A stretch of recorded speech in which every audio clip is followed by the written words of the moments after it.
Welcome, everybody.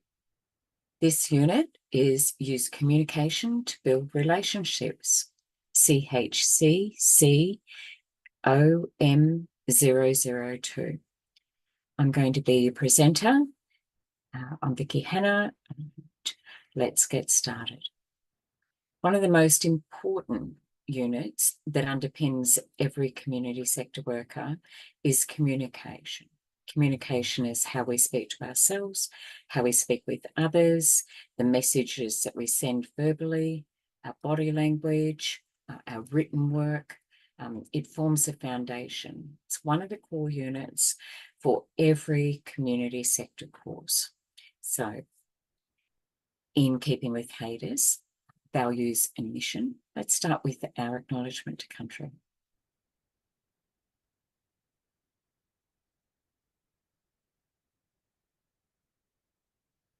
In the spirit of reconciliation, Hayter Institute of Education acknowledges the traditional custodians of country throughout Australia and their connections to land, sea and community. We recognise Aboriginal and Torres Strait Islander people as the first inhabitants of this nation and the traditional custodians of the land on which we work, live and study.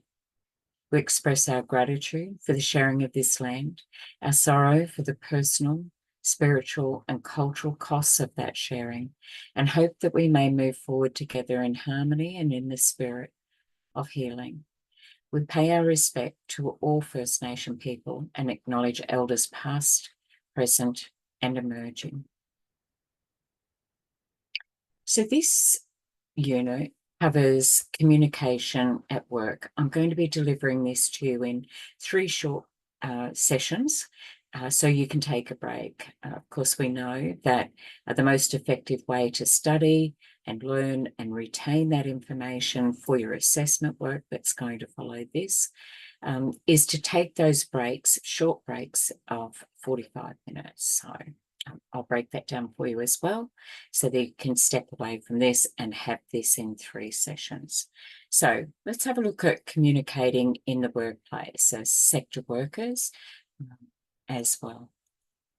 So in this session, I'd like to discuss communication policies and protocols required in an organisation. We provide you a simulated workplace environment, a dashboard as a worker, and we call that first access. It's going to be your organisation where you capture a lot of the policies, procedures, the templates, how you do a client plan, your minutes for a meeting, your agenda template, even your email templates.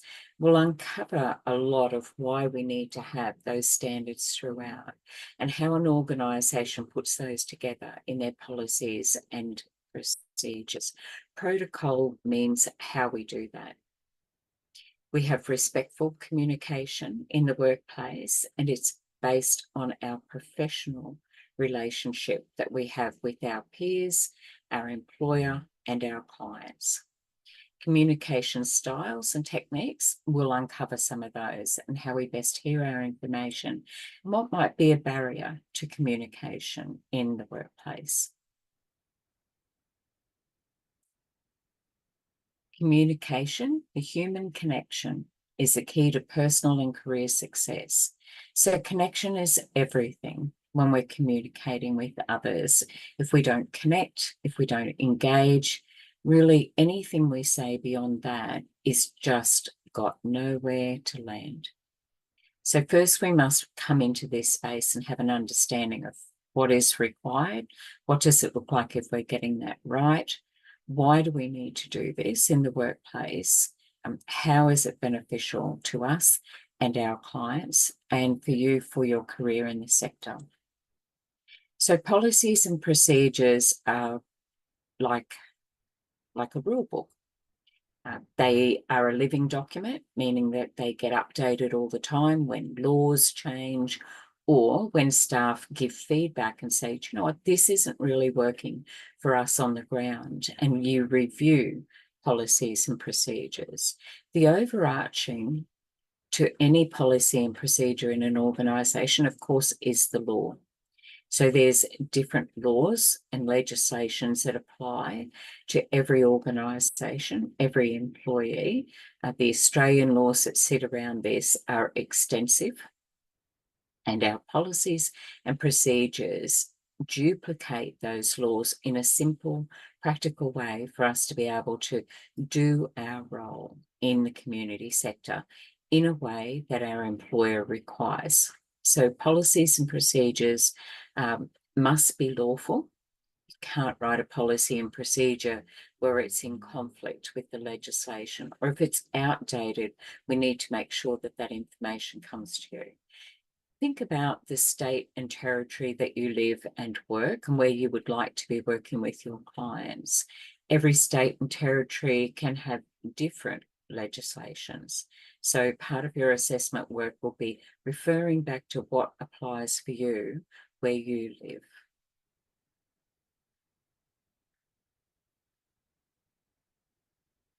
Every organisation will have policies and protocols. It's your first point of reference when communicating in the workplace. What do I need to do and how do I need to do that? Often when we are starting new in a position, we will go through something that's referred to as onboarding or your induction. And included in that, in the human resource side of it, HR, will be a copy of a contract, an employment contract. That's a communication. You sign on that contract and it says, I agree to what is written in that contract. And then you might have a position description, which says all of the duties and tasks and the requirements and expectations of the organisation you enter this contract with. We have policies and procedures, which is what our clients can expect of us, so that if something's going well, we can take that feedback and share that. If something could be done differently, we take that back and we share that, and we improve our performance, our quality of our services. Often as workers, we are the ones who are best able to feed that information back up to management. It can just be a document and not a living document for people who just sign in rather than refer back to it each time. You go, I wonder what the policy says I can do around that. It is not possible to read all policies and fully understand them when you first start. That's something that we move into. However, it is a requirement that you read all policies to be able to commence work. You sign off that you understand in principle what that is. And then as part of your induction and access to these, that is where you will get your underpinning knowledge over a period of time. But they are there. If you've got a question, you can go back to the policies and procedures and those templates, the protocols, what we need to do with all areas around communicating. Compliance with the legislation, so that's law we must follow, that we demonstrate a commitment to effective communication. That's our intention when we come into this space. Communication needs to be fair for all clients, so there's no discrimination, that we use that benchmark and we apply that to every interaction, every interpersonal connection that we have with our clients and with our peers in the workplace and our stakeholders and the families and carers of our clients as well. We provide guidance for staff through the policies and procedures. Staff must adhere to the communication policies. It's a requirement under the Industrial Relations Act, which you will find all of that information on Fair Work Australia. You must represent the organisation following these policies. When you are at work, you are the voice, the walking, talking business card of that organisation. How you conduct yourself while you are at work can really build the reputation of an organisation, or it can bring it into disrepute. So we provide information to clients and we do that following our policies, not what we think It could be our knowledge, our professional knowledge and our qualification. However, we're working within the guidelines of the organisation that we work with. And we can find that several roles that we may have all had policies and procedures, what to do and how to do that. But once you are in this organisation that you're in, then it's their policies and procedures which apply, not something that you learned elsewhere and you want to bring into that space. If it aligns with it, absolutely. But you must adhere to the communication policies with the organisation that you are in and represent that organisation in a professional and positive way. Communication policies and protocols. The policies include the purpose, your intention to comply. Related legislation, that is external. That's the law, and that overarching. So that means it sits above everybody's policies and procedures. It must be that we are acting lawfully. The organisational commitment to the policy, that's your code of conduct, that's an internal written document. Roles and accountabilities, that's your position description, that also is an internal policy. And communication strategies, policies and procedures, also internal.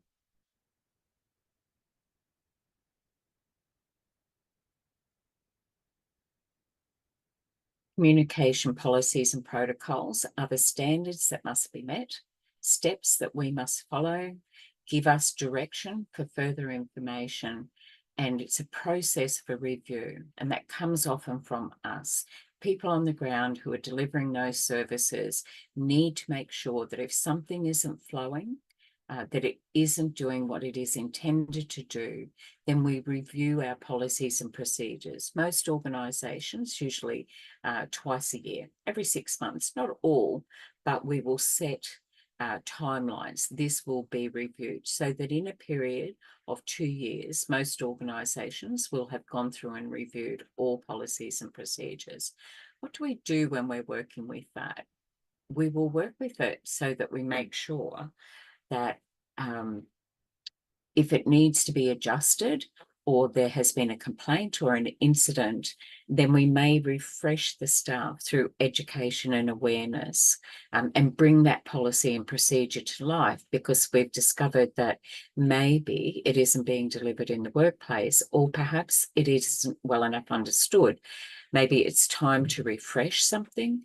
And also for new people who are coming on board, it's our connection to each other around how we do, what we do, and why we do.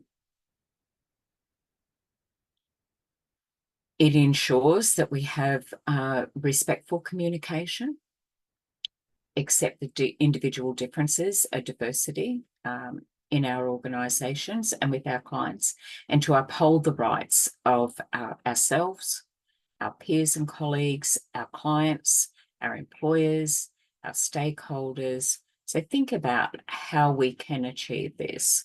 And when you are familiar with the policies and procedures, and I encourage you to go onto your First Access site, for this unit and all units that you do in the community service sector, you need to understand what the protocols are, what the laws and the legislations are which apply to you.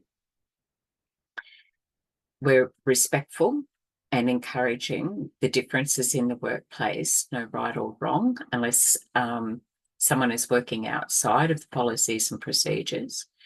It's a discrimination-free workplace, and people are included in all levels of planning of those policies and procedures. So group dynamics determine the way people work together.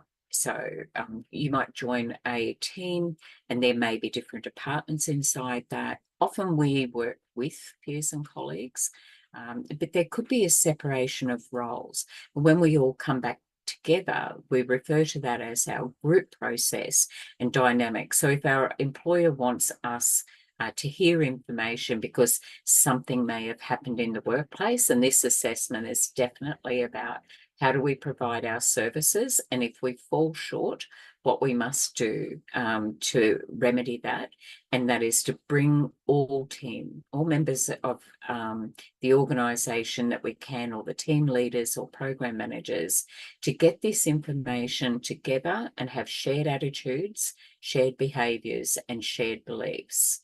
So our personal belief is something that we leave outside of the organisation.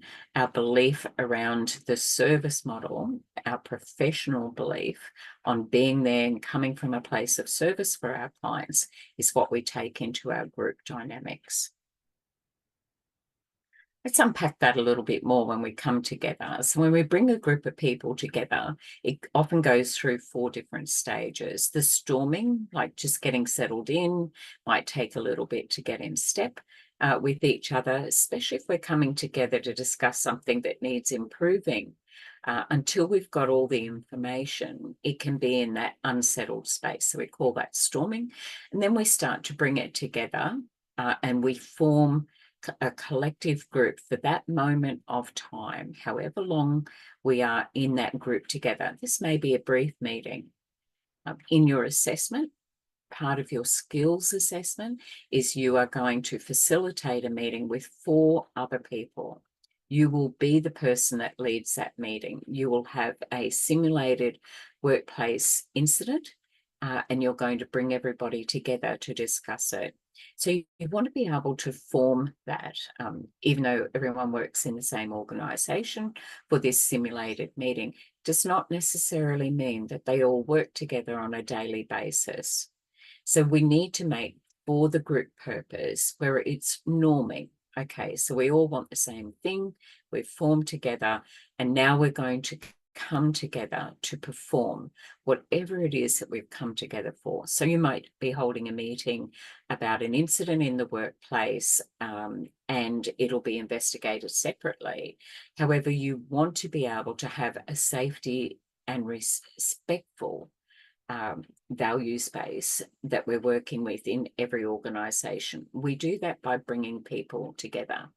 So for this, there's a reflection point. Think about a time when you did or did not connect with others in a meeting or a group. And then go back to these 4 stages. Did it stay in the storming, or did some want to form and move to perform and others did not? And what might have been the barrier that was stopping that from happening? When you do your skills assessment, you may have people in all these different stages at your meeting, even though you're going to call that meeting for a different purpose.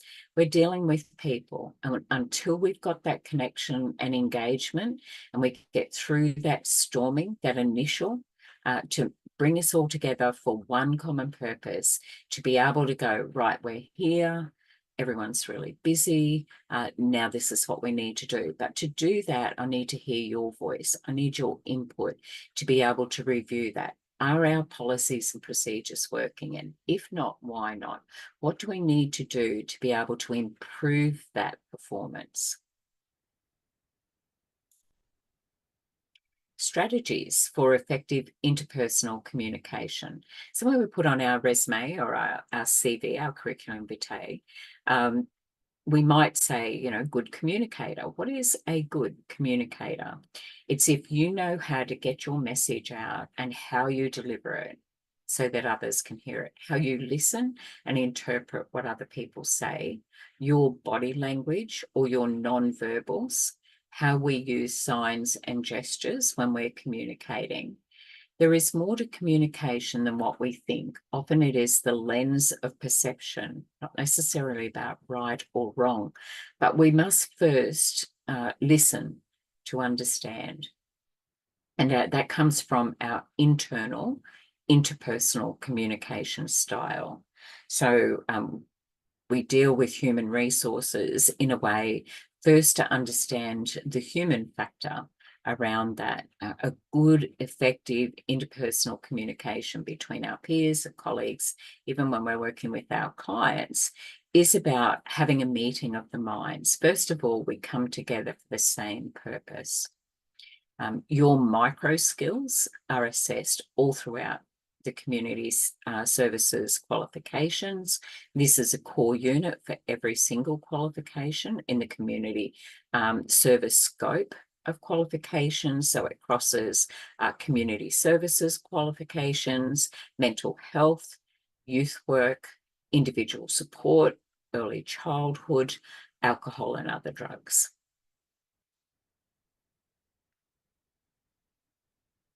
Let's have a look at the person, the human side, that factor that sometimes we can't quite nail down. I want you to have a think about when we are with someone, there can be a lens of how they view the world and how we view the world. What sits behind that lens is the unseen. We don't always understand it, nor do we need to know that. But we need to be aware that there can be often something else going on. When we look at a behavior, there may be a story behind that. If we look at the emotions, again, how are people presenting themselves and their thoughts? So when we bring in the assessment, one of the role plays, the skills development, is that people are coming into that meeting with all of these things behind, even though you know why you need to be at the meeting and the organisation says it's to do this, form a team. There's people, and we need to be able to be a good communicator in this space and understand some of those nuances, the things that people come in. Our role is to make sure that we help people feel comfortable and then safe to be able to share and contribute in that meeting. Not everybody does, but we listen and we absorb, and we may do that in our own time. So you need to be able to leave room for people to come back to you once they've absorbed what it is that's said. It's not always instant because it depends on that lens between them and you. So depending on the situation or the event, to see situation and events as threatening and dangerous. So if you call staff to a meeting, a lot of fear can be behind that. Other people might interpret that as someone being critical or threatening to them. It will display itself through behavior, passive, I'm going to just sit here and not say anything, or I'll go along with what other people say, I don't want to rock the boat, or they may not talk and they may avoid eye contact. They're not absolutes because we know that body language can mean something different in different cultures. And if you are working with diverse people or people with differing abilities, these things aren't always interpreted the same. That's where the lens comes in. What do I know about this, and how am I going to be able to communicate so that we listen to understand and that we both hear each other when we're in that session? What are somebody's thoughts that I'm vulnerable and this could be dangerous? I could lose my job. I might be under threat. The client might go, I don't feel safe. I'm going to get hurt. I'm useless and stupid and no one likes me. That's internal communication going on. Our role, especially in this unit, is to allay some of those concerns and fears.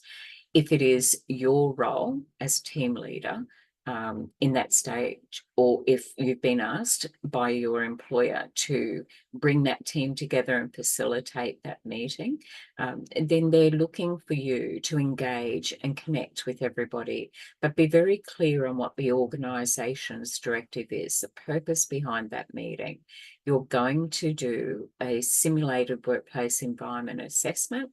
You will do this role play in a group with 4 others and yourself, so 5 will be in this. This is done with peers.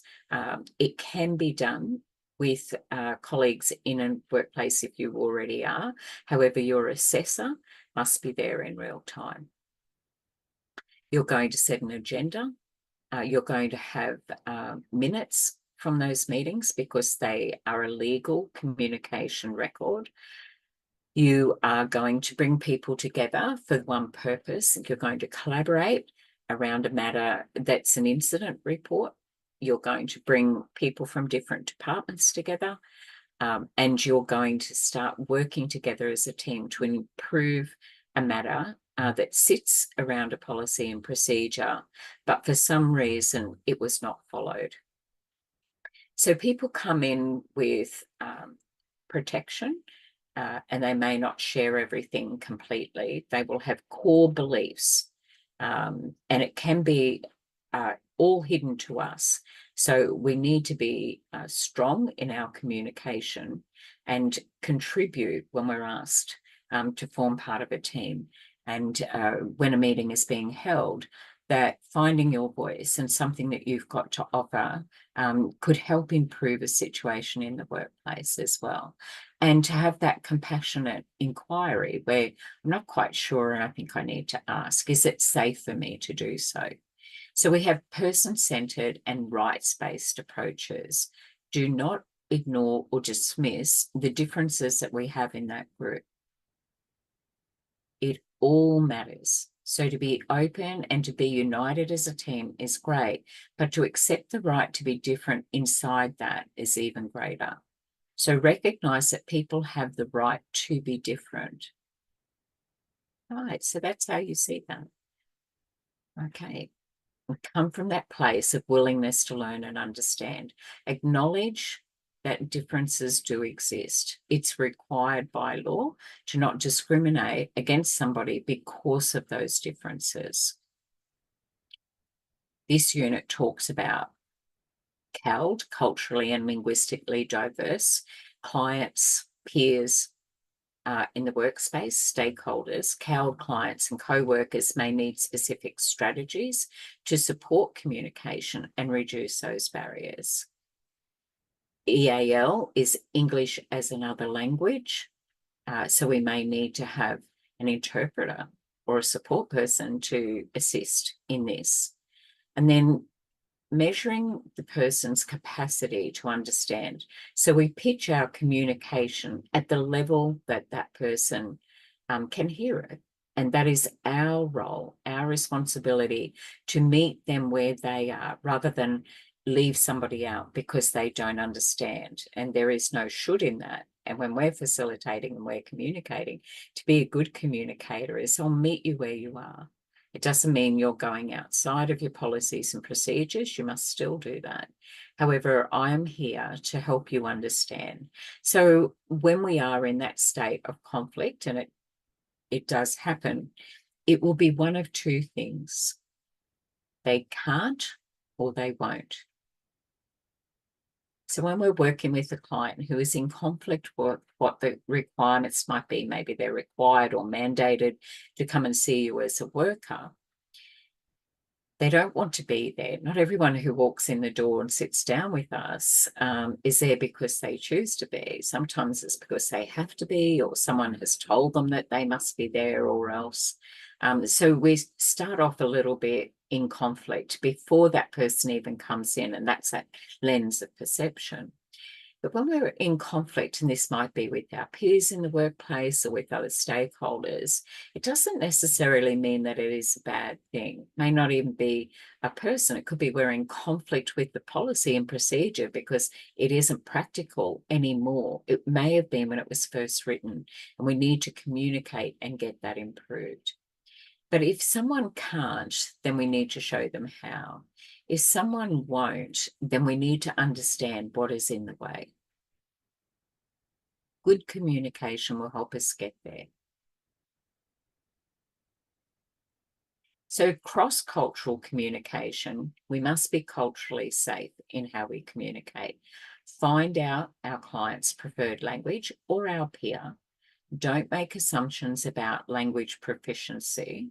So simply because someone may have English as another language does not mean that they aren't proficient or intelligent in their own language.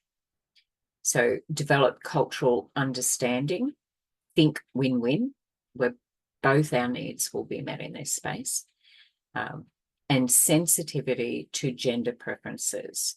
So when somebody puts their name on an email and says they, them, then that is the preference that somebody wants. And I like it because it gives me a guide. Oh, this is respectful communication. This is how you would like me to refer to you. He, him, she, her, they, them. That is for us to know how to be respectful. And for our clients and other workers who do that, I love that that happens, because it helps me know what will bring connection and engagement. Cross-cultural communication protocols is the application. So speaking more loudly won't help, and it can be offensive. Speaking clearly is important. Use simple sentence construction. Don't get all caught up in your knowledge and skills. That's not what communication is. That's a lecture. That's a presentation, and there's room for that in certain areas. But when we're communicating, there's others involved in this. It's only effective if everyone comes together. Use those simple sentences and construct them so that the other person can understand, and check that they do before you progress. We do that in our micro skills when we're working with our clients, but it isn't, I'm great with clients and I'm lousy in a meeting. If we're a good communicator, we take that tool, that skill everywhere we go. So listen, really listen to understand, and to detect the person's speaking style and clarify the meaning. This is what I mean by that when I say it. What do you mean when you say that? Could you help me understand? Communicate with people as individuals. Don't lump everybody into a particular culture together. Everybody is completely different. Be aware of eye contact, about handling of people's personal belongings even. What religious practices might be relevant? If so, find out what they are and make those arrangements. Respect grief, funeral, bereavement practices in that culture. Be aware of different communication styles. Be aware of interpretation of meanings, that one word in one culture could mean something completely different. Be clear about things that are the same and things that are different in how we do things between the country of origin for someone, if we're working in that CAL, that culturally and linguistically diverse space. Provide information in languages other than English in our brochures, signage, and workers who speak the language, and or interpreters. In one of your assessments, you're required to bring in an interpreter. And we're going to assess your ability to understand the role of the interpreter, and then also how to book an interpreter, how to work with an interpreter to help you bridge that gap in communication with your client. And that will be a matter that's a conflict to resolve as well. So your non-verbal is face a person who is hearing impaired so they can see your face and those expressions. Use hand signals if needed. Thumbs up, thumbs down can work. Always ask before taking a person's arm to guide them. As a worker, the elbow is the only, but we can't make assumptions. If you're in a particular sector and that's part of your role, you've been trained to lift. You've been trained to carry. You've been trained to use the resources to do that. But when we're not in that particular role and we are communicating, to have somebody move with you, we guide by the elbow. That's the most least invasive way, is to just guide. And it can be a gesture. If someone seeks your support, ask them, how would that best be? I'll just walk slowly, I'll be okay, if that's what we need to do. Being aware of yours and other people's body language, and we have different gestures that communicate. We shake hands or we don't shake hands. Being mindful and following that lead of the other person. So personally, I'm not comfortable shaking people's hands, but I'm aware that not everybody is comfortable doing that. So I watch for that cue with the other person. If I am going to their environment, and they put their hand out to shake, then I will do that and I'm comfortable. But we need to be mindful how we do that. That's our non-verbal communication as well. Look for those cues that people give us. So use of body language in the sector, we call that micro skills. Body language in different cultures may have completely different meanings. Those gestures, touch, and eye contact. So have a think about your lens. Oh, if someone doesn't look me in the eye, they're not being honest, is a myth. That is untrue. It's easily said, but it does not apply. When we are a professional working in the sector, our communication is to have an understanding, to be able to engage and connect with all. So motivational interviewing is a directive, deliberate, client-centered counselling style.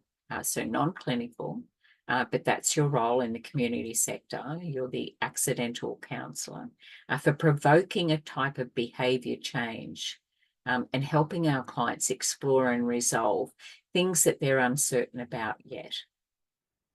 A coercive approach is to have a strong sense of authority, and people may view you like that.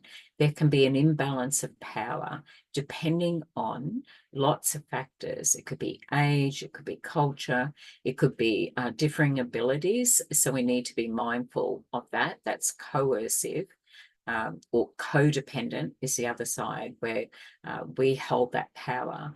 When we talk about empowerment, it implies that we have the power to give to somebody else. Oh, the client feels far more empowered working with me, is not really used in the way empowerment is. It's a self-agency, self-determination. We can't make somebody feel empowered, but we can create an environment where they feel that their voice matters, that what their rights and what they have to say and their own goals matters. Empowerment is a feeling. It is not something that you can give or take away from somebody.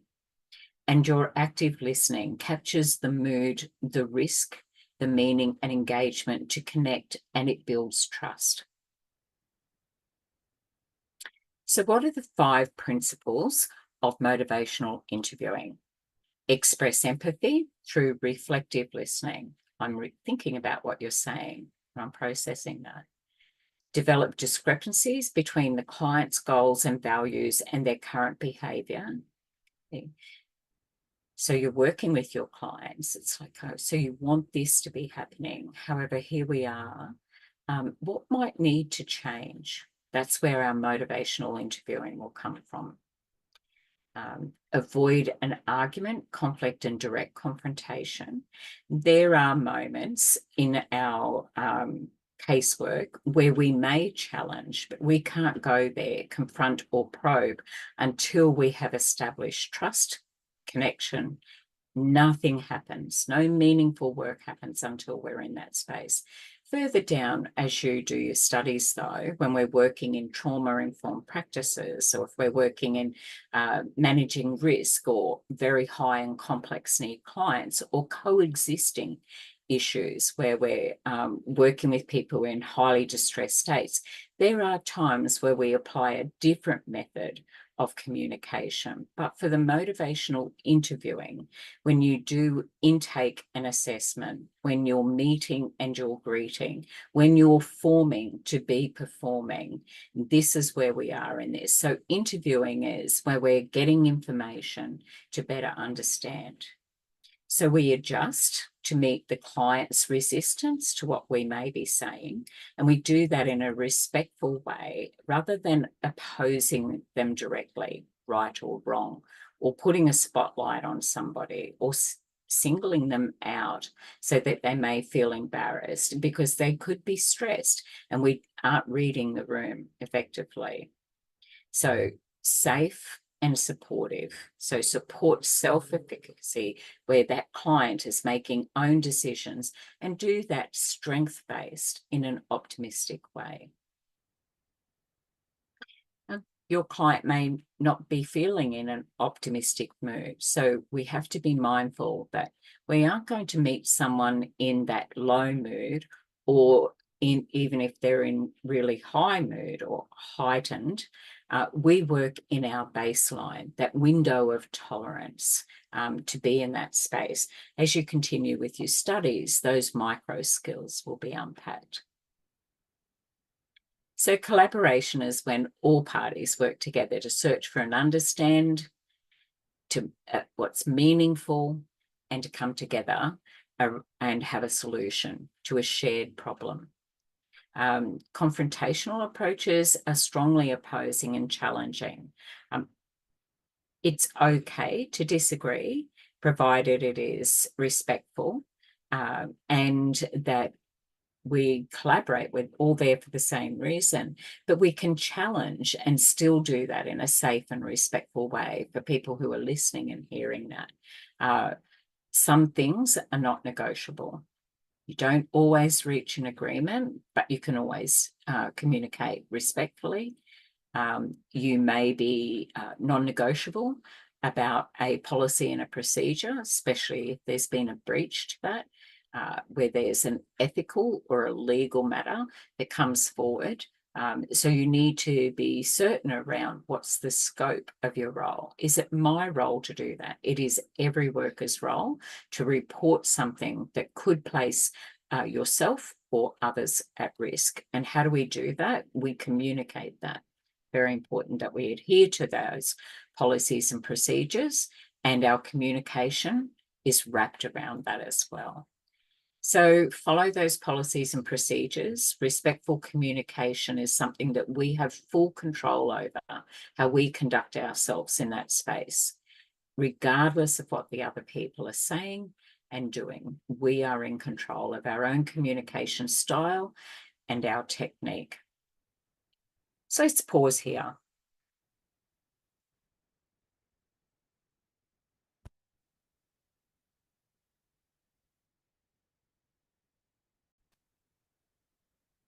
Great.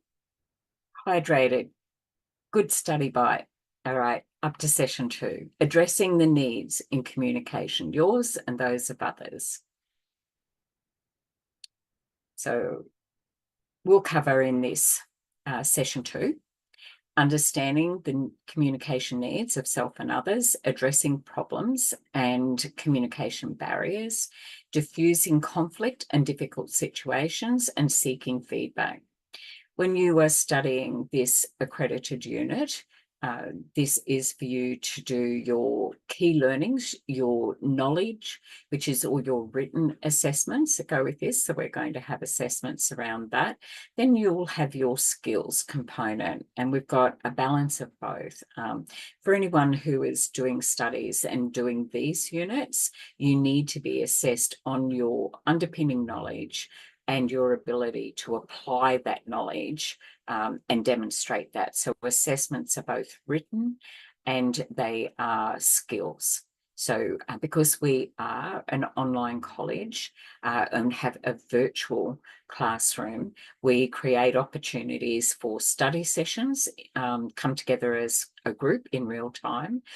We provide support for you in our communication as well, to guide you so that you may have needs, and making sure that we can address any of those if it is a problem or a barrier for you. And we have an amazing team of learner support officers that you can contact as a learner with Hayter Institute of Education.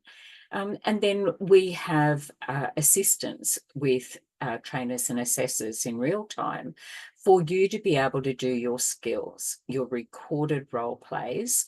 Some of them will be assessor-led. This unit definitely assessors are there with you in real time.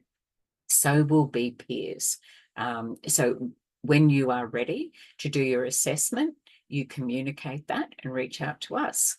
Because people start at different times with their studies. It isn't a set schedule where on this date we will do this. However, we will make arrangements for you to have that opportunity. So when you are ready, you let us know. And then when we have another 4 people plus yourself, we will facilitate that. We'll set that up for you. We'll do the recording. We'll assess you in real time. And then you will run the skills component of that. There's 2 parts to this, task 3 and task 4.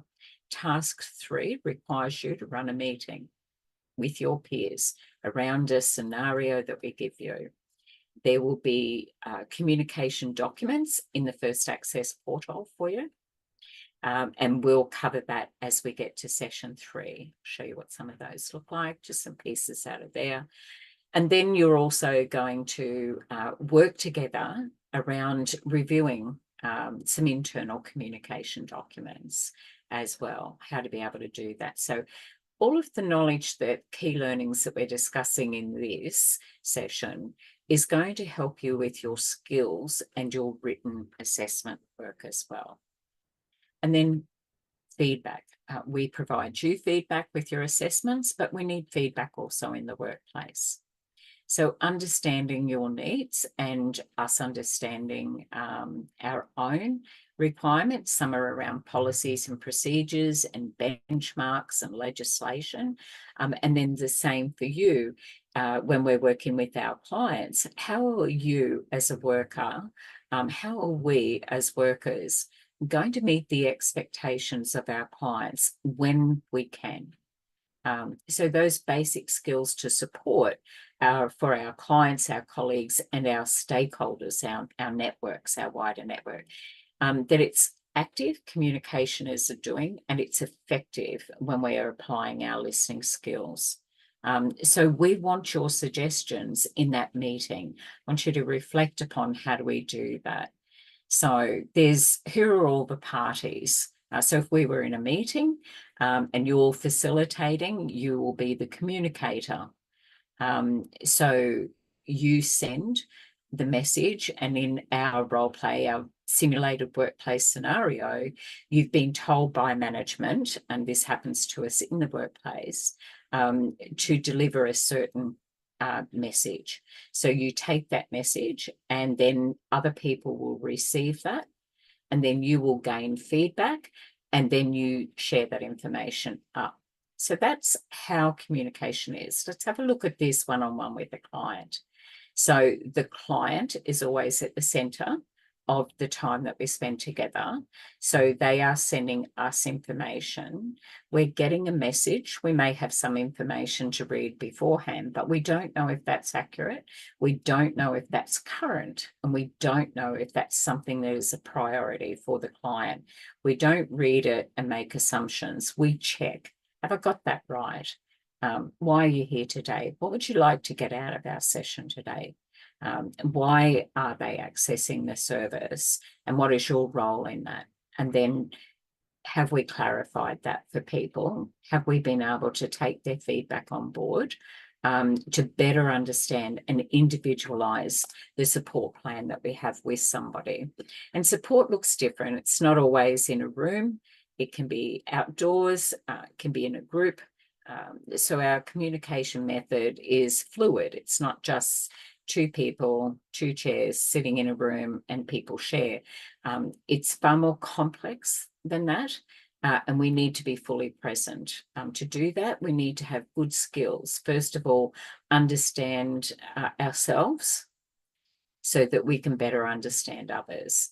So your sender, the client or your employer, or your peers, they are the source of your message. The message is made up of symbols that have a different meaning for the sender. So that could be your body language, your tone, the language that's spoken, the level of understanding, their ability to, different ages and stages. And we need to adapt our communication style so that the receiver can take that information and interpret it. And it's not always, it can get lost in the translation backwards and forwards. That's an area that you still have work to do if it's not quite there. So you're not in control of how willing the receiver is in that space, but you are in control, and you are responsible as I am, to make sure that the information that I send to you, even in these sessions, is relevant to your understanding, relevant to the qualification, and helpful for you to do your written and your practical assessment work. And provide feedback as well. So have I been able to get that right? Just check in. Is that how you see that? Listen to what their communication styles are. I'll go over a little bit, a couple of cues to look for in language as well. So there is an understanding. There's a video there for you to watch, and that will come to you with your resources. So when we are communicating, did we include how to encourage our clients to express their opinions? Well, thank you for that. And what else? Encourage our clients. So questions for me. What would you like to ask me? What did I miss for us today? And listen rather than speak. Make sure that you are speaking to the client, even if someone else, such as a parent, might be there. So you have a primary client and we have a secondary client. We may even have a tertiary client as a stakeholder, but our primary client is the person that you are working with. And when we're in that space, that is who we are communicating with. We don't talk about somebody without them. We need consent to share information. So there's policies and procedures around that, even to do referrals. And just because we have consent does not mean consent for everything. It'll be for specific things. And our clients need to know exactly how much it is for our clients to share that information with others if they choose to. The purpose why we may have consent to share and receive and hold and store information is based on the original goals that you establish with that client, or it's a requirement by your employer for the program that you're working in. So clarify what you have heard with someone, allow time and space to express views. So words don't always flow in that space. People don't always hear that information and respond immediately. They're processing that. So we need to leave those gaps there for people to reflect and have a think about. They don't have to give you an answer on anything today. Just let me process that. That's great. Think about that. And then next time we catch up, let's pick that up again. So get comfortable when you have those uncomfortable silences. Do not feel an urge to fill that gap. I use the acronym WAIT, which stands for Why Am I Talking? So when you're in this space and communicating, leave room for the receiver to give you feedback, to better understand how to support them, or vary your approach to get that outcome that the client knew. Collaborate together.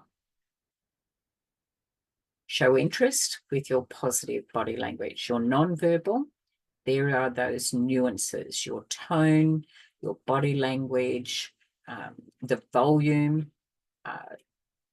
the language that you choose, pitching to that person's understanding, and then have that intentional interviewing questions that come in.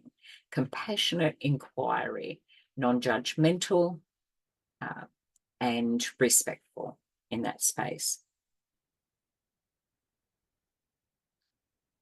I like to use pictures. It crosses a lot of boundaries. However, people learn visual, audio, and tactile doing.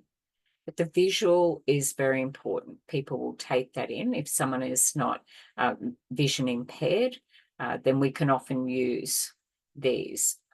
We remember that not everyone sees things the same way. We talked about perception earlier. In our team, we have someone who is colorblind. So I adjust my communication style when I'm doing different work. On the screen, it might be red is an error, green is correct. However, that other person will say, oh, well, the red ones are the incorrect ones. And then I need to adjust. Okay, so they can't see red or green. So I need to adjust how I communicate that. And I will go, what's the difference between the third thing down and the fourth thing down? Oh, one is darker. Okay, well, the darker one represents an error. I see that as red. You see that as darker. The darker one says an error. and the lighter one, that actually is the correct one. Okay, I can work with that. For some people, if you hover, you can set up a resource with your cursor if we're doing this on a screen, and it will actually identify what the color is. It'll write it even if the person can't see it. We might use transcripts. You're watching a recording, but you can turn transcripts on with this recording, and the words can come up on the screen in another language if you have the resource to apply to that. These are tools that may make things easier, but a picture, it can paint a picture for someone. It can bring people together. Oh, I see. When it's safety, if we've got a red circle and a line through that, that's usually a caution or a warning or danger or stop. There's a lot of visuals that can help people communicate, especially around workplace health and safety.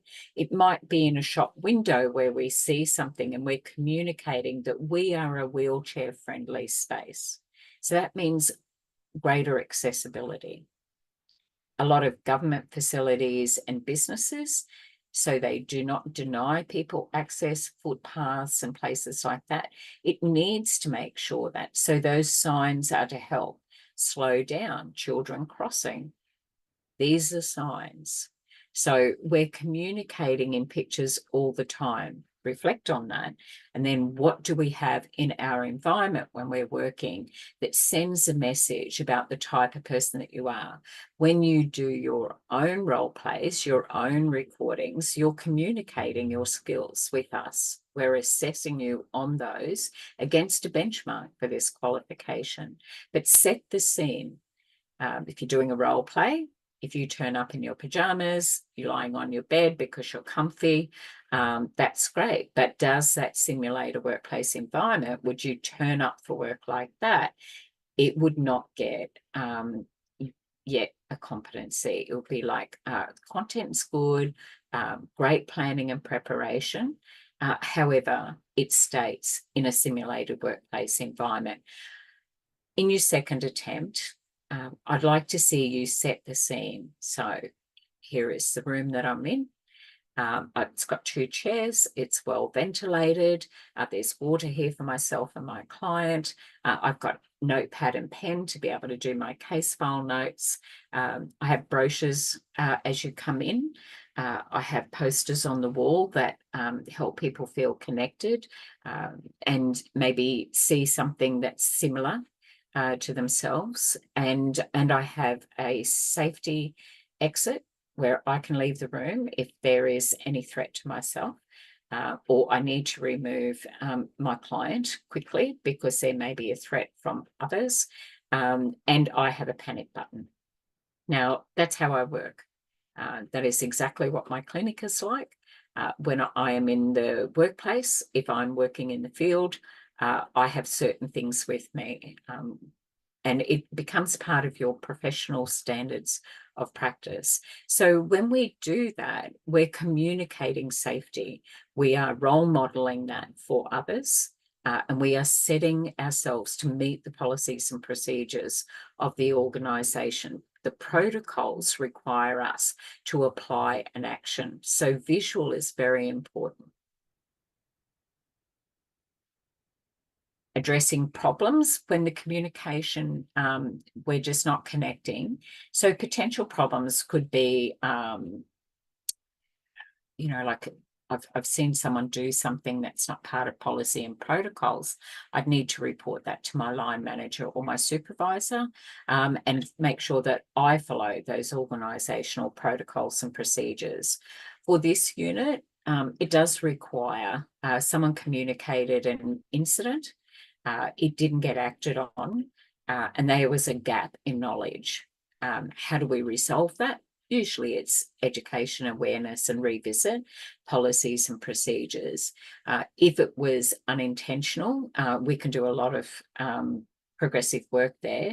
If it was intentional, then that may actually be a different communication that's happening with the organisation and the worker, and that sits around human resource management.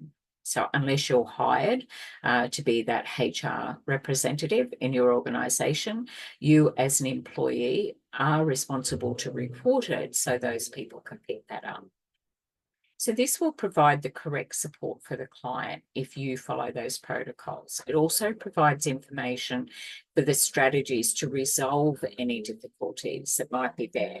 That could be our direct work with our clients, but it could also be with our peers and colleagues. So we need to address any problems, and so your supervisor needs to know about it. That is your responsibility. Any breach to protocols and policies or ethical guidelines or the legal requirements and organisational policies must be reported. You cannot see it, know it, and ignore it. It comes under several states and territories now where psychological safety in the workplace is under workplace health and safety. It's now measured. So if someone is being harassed or discriminated against, and you're aware of that as a colleague, if you know that and you do not report that, you are in breach of the legal requirements, the ethical requirements around the code of conduct, and the duty of care that we have for ourselves and others in that space. We contribute to a safe workplace environment as well. So any issues that impact an employer and an employee's rights and responsibilities, if you think, then you must act. A barrier to this could be based on the hierarchy or the status. Oh, they wouldn't listen to me, I'm brand new. That's actually in your assessment and definitely in your skills, where we give you a scenario where the person involved is young and new, just started, never been in a position like this. They've worked, but they haven't worked in the sector. And so the sector comes with standards. Community sector practice standards is the guideline. So we need to make sure how are we going to deal with it. It happens because we're dealing with people. So it could be that you're in a rush. Oh, I haven't got time for that. You have to make time because it's actually a priority. And it can be biased communication, only filtering out the information. If you are required to fill an incident report or send an email or write the minutes to a meeting, it must be facts. We don't get to decide which bits of information are relevant. We must report things as they happened. It could be used in an investigation, and it's a legal document. Even an email is a legal document under the legislation. Addressing problems and communication barriers often can bring out heightened emotions, create mistrust. People could come in with that lens. We spoke about perception before you've even started doing the work that you need to do to work with them. Maybe in the past, these things have not gone well. So it could also be confusing messages. Look, I am a person that sits in a diverse group, and sometimes my communication in certain areas isn't as clear, or I may not understand it, but my peers and colleagues make those adjustments for me, and they'll come back to me and say, what did you mean when you said that? And give me an opportunity to be able to say that a different way. That's with the verbal. Sometimes in the written, we can have people who see words on a page differently. And so we make reasonable adjustments for that. And how do we do that? We vary how we apply that. Even in assessments, we can vary an assessment where it might be some of it is written, some of it is skills, and some of it could be one-on-one and progressive. So I encourage you to engage with the supports that we have for you here at HADA. If you get stuck, if it's confusing for you, then communicate that. That's how we'll be able to resolve that. Come with that intention of wanting to resolve, or that yes, you do have a problem, but together you will have a solution. You may already know the solution when you jump into that, if you've got a conflict matter that you're working with.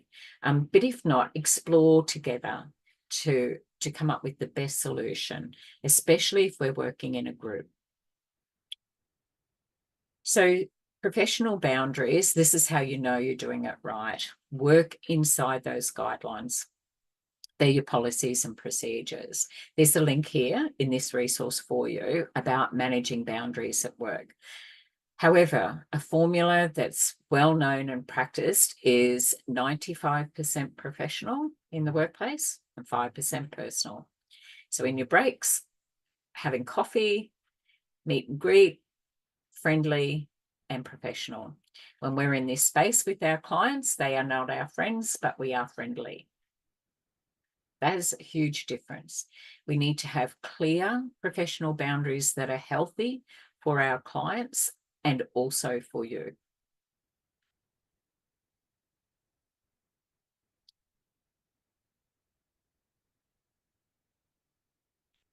Respond positively to any attempt that someone tries to build that bridge in communication.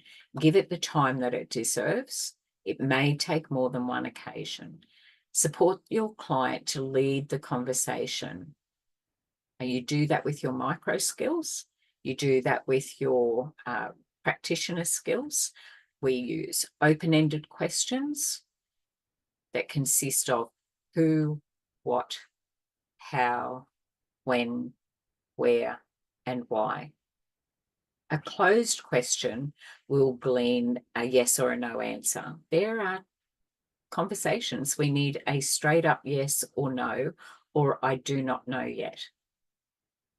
When you go to court, if you are asked to, as a worker, go to court and someone is asking you to speak to your file notes or your written report on behalf of a client, then you answer the questions that you've been asked rather than a narrative. So we don't add the extra in our written work either. Our written communication needs to have a purpose, a subject, an action, a timeline on it, a delegation of responsibilities, and directly for that person, consent and permission to be able to discuss it if it's about a client, and then the appropriate documentation and a record of facts as we know. So don't take control over your clients and finish off the conversations or rush into that. I'll share a resource for you that I think you'll find be helpful, and that will be by Michael Bunkey, which is called Taming Your Advice Monster. Don't rush in to finish off that conversation. I'll share that with you. It's a great TEDx talk. So if you're not confident with your own skills and abilities, then watch how others do that as well. Connect with people in your day-to-day. I like how they did that. Why does that person usually be listened to? They're all skills that can be duplicated. We work in our own way, but for the sector, we need to modify how we communicate because it's a resource and a tool, and we need to use the right tool for the right job. So give time, have the client drive. It's their file, their case plan, their model that we're working with. We represent the organisation and we take into that all the skills that we possibly can. Diffuse any conflict if a situation is difficult. Don't be concerned about having conflict. The focus here is about expressing, everyone getting that opportunity to clarify if there's a misunderstanding and be involved in the negotiations rather than shut down, close that door in our mind and have a closed mind over that. Have an inquiry mind to help better understand and contribute to the outcome, because then you'll be part of the solution. When I look at this picture, I see a person listening intently. I see a person with their finger pointing. That's sharing some communication. I see a person who's smiling. Have a think about that visual. And then what might we look like when we're in this situation? How do we present as well? So that picture is saying 1,000 words for us. If we really look at that closely and then reflect on that, how am I when I'm in a situation? What am I doing with my body language? Am I listening to understand? And the other person gets that energy as well when we're in that space. How are we turning up for this? Have we sort of made sure that we're centered, that we're coming in with the right mindset in that space as well?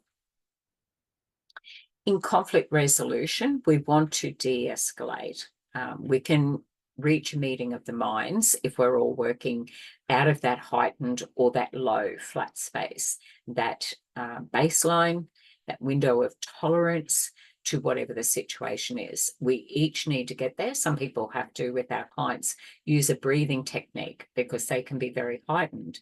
If you're working with someone with very complex needs, or they're in distress or under duress, that they experience post-traumatic stress disorder, they can be easily triggered. It could be that they're very anxious, and accessing services is that person at their full potential. Just walking through the door could be the most stressful experience for them. We need to understand, what is this like for you? So we diffuse the conflict so that we can hear what is being said. And conflicts will generally occur because of different philosophies and different ways of achieving the same task. So think win-win. If you come in with that intention, it may not end up like that, but if you think it, then your intention is there, and that will matter. It will be in the tone, it'll be in how you listen, and how you absorb that information, because that's your intention to understand. That's our active listening. There's a brief video for you to watch. I've just slipped past that. We don't record them in ours, but you get that as a recording, as a resource. So teamwork, together, everyone achieves more, is what we make team as an acronym. And it says there's no I in team, so that means it's our togetherness. But I do know some people who say, well, but there's I in win, Vicky. And I'll go, okay, I hear you. But to win, we need to come together as a team.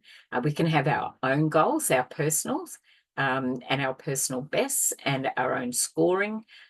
By all means, when we work in the organisation, we are often measured by KPIs, key performance indicators. It will be written into your position description that's being communicated. You will be doing this job well if you meet these KPIs. And some of them are very clear, black and white numbers, not, oh, well, you know, we can agree to disagree. No, a number is a number. You will, and this is how you will do it. That's a KPI. And if you aren't there, you either can't yet or you won't yet. And that's the work that you would do. But when we come in as a team, we're doing this together. When you're doing this assessment piece, you're bringing a team together. And it's part of your assessment is to facilitate them to come together, to have a culture of positive communication when you hold that meeting for your assessment. Respect the views of others at all times.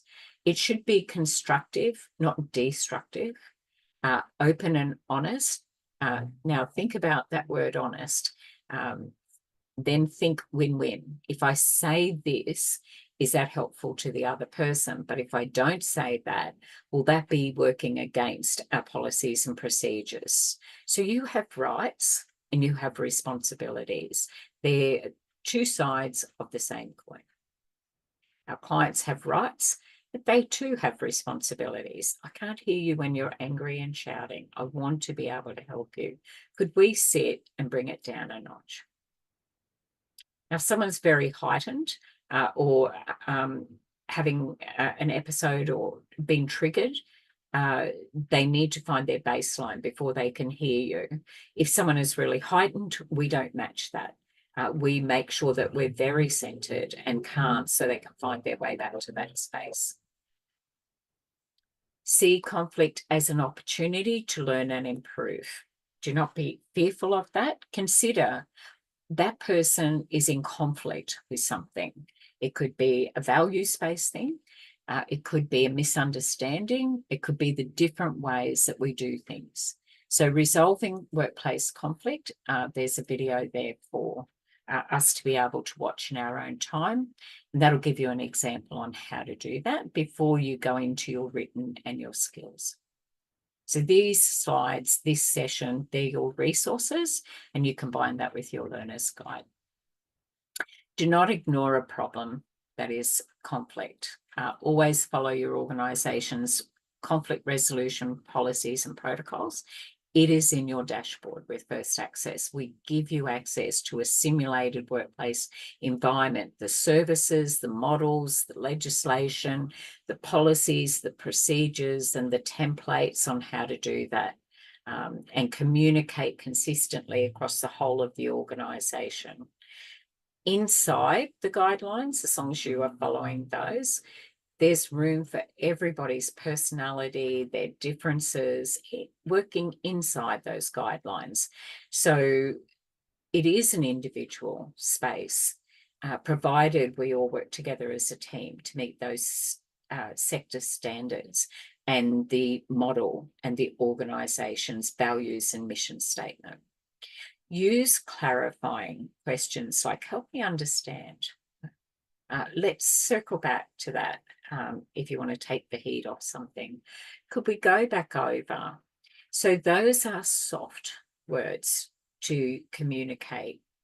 When we start using accusatory words like you, then the person on the receiving end might feel spotlighted, might feel blamed, might feel that you're accusing them of something.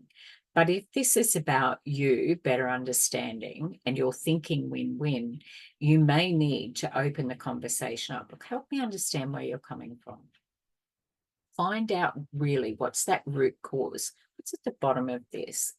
Usually fear, usually misunderstanding. And then being able to have the other person feel acknowledged with those thoughts and feelings, believed, and that we create a safe environment that's respectful for them to do so. That's the area we are in control of. Conflict resolution strategies, make whatever modifications you need to, report to your supervisor, maintain those professional relationship boundaries with people. It can be open conversation, honest and respectful. Say it back in a way. Did I hear that right?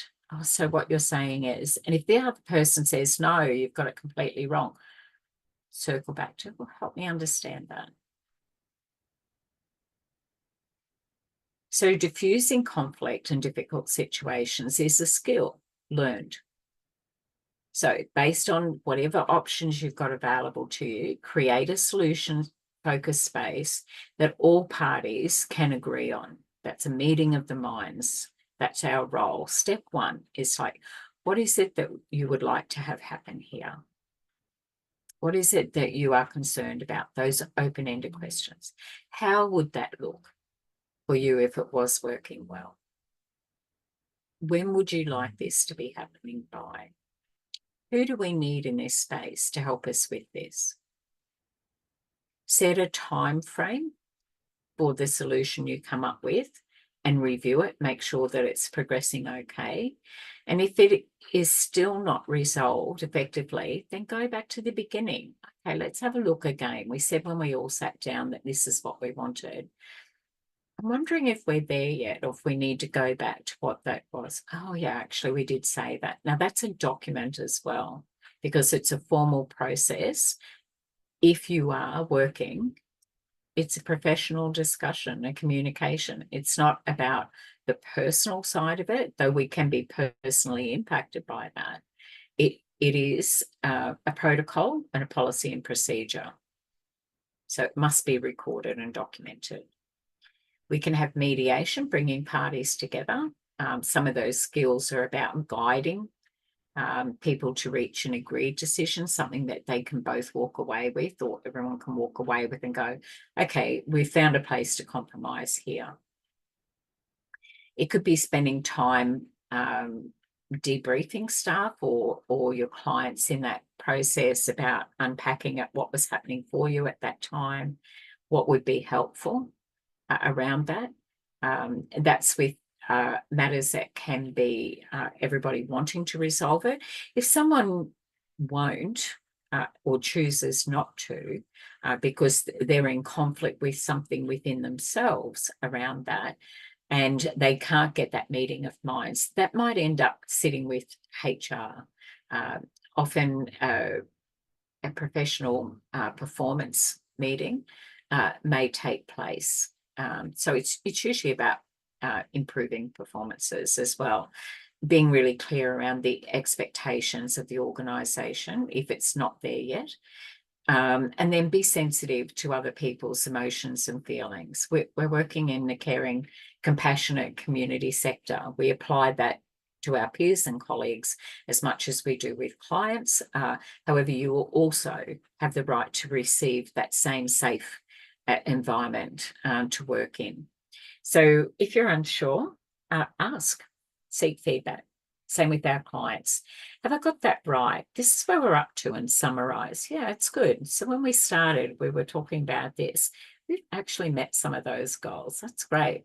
That's an opportunity to be strength-based, positive reinforcement, re-establish that you are collaborating and working together, that it is not a helpless or a hopeless situation, and that our clients are not alone in that space. So we are there to minimize any risk and harm, that it's safe and it is respectful, working towards an issue that may be a problem for the client, or for the client to be able to move forward in certain areas. And our role is to walk beside them. We do that with sharing different strategies on how to do that and communicate those over effectively.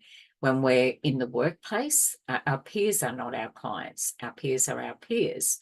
They're our colleagues, and everybody must abide by the exact same policies and procedures. So you can have someone who's worked there a long time and someone who has just started, absolutely equal in the rights and responsibilities. Why do we need to seek feedback?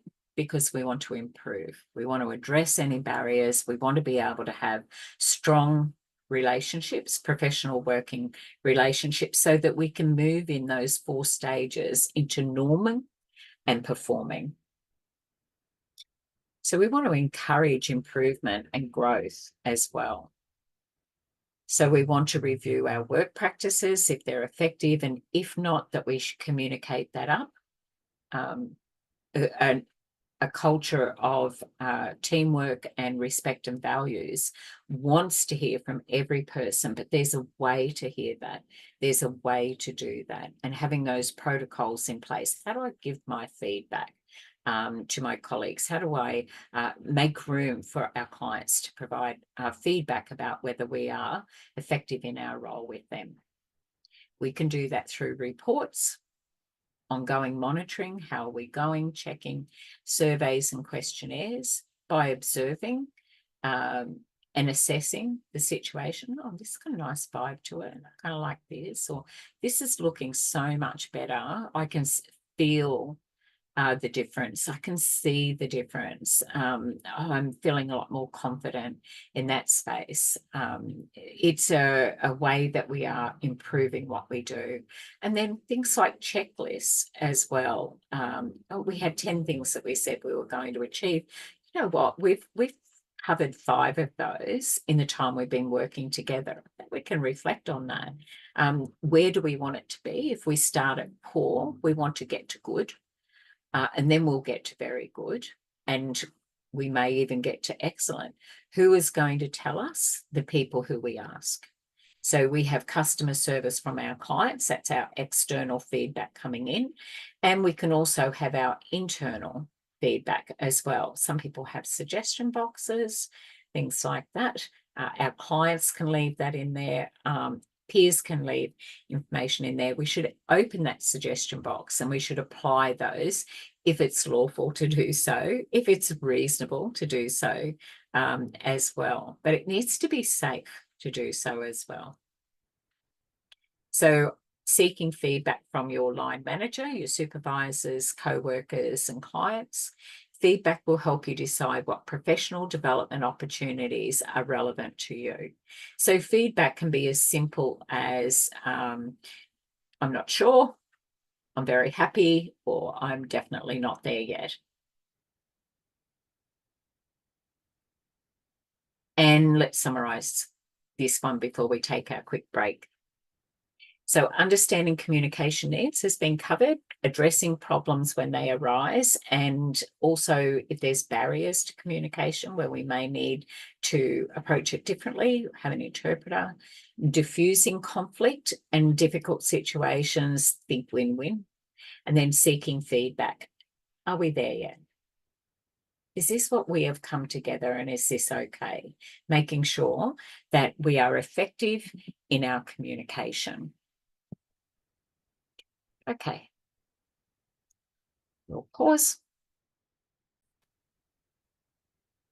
Welcome back, everybody. So this is the final part of this unit, CHCCOM002, broken down into 3 smaller sections for you.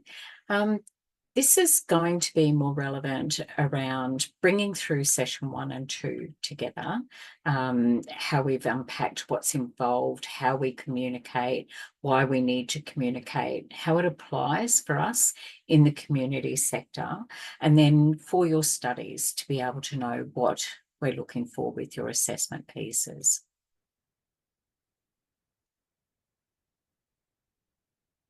We'll have a look at the resources that we use and facilitate meetings, and a little more around the 2 assessments, the skills side.